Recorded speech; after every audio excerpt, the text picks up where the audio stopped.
রিয়া হ্যান্ডিক্রাফটে আপনাকে স্বাগত।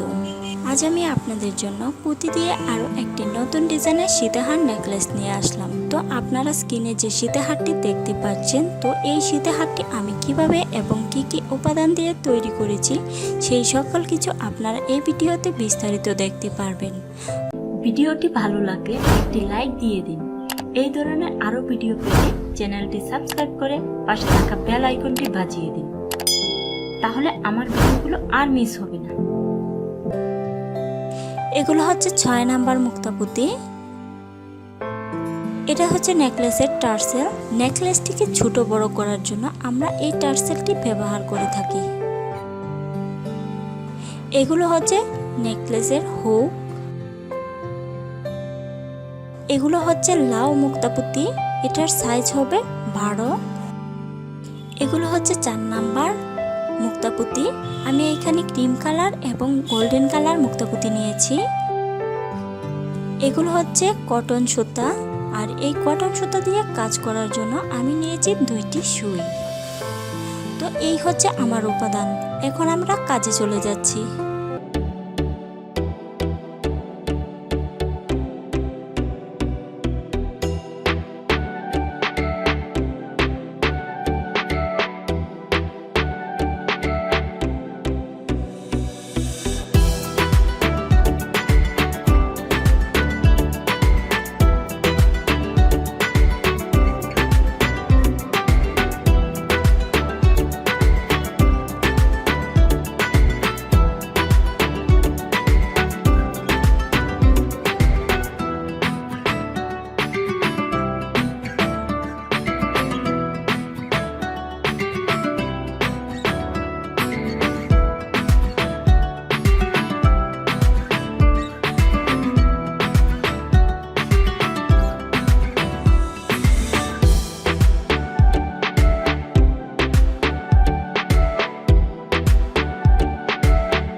সীতাহার নেকলেস ভিডিও। তো এই সীতাহারটি আপনাদের কাছে কেমন লেগেছে তা আমাদেরকে কমেন্ট করে জানাবেন। আর ভিডিওটি ভালো লাগলে অবশ্যই ভিডিওতে একটি লাইক দিয়ে ভিডিওটি শেয়ার করে দিন। আজকের মতো এখানেই বিদায়। আবার দেখা হবে নতুন কোনো আইটেম নিয়ে। সবাই ভালো থাকবেন। টাটা।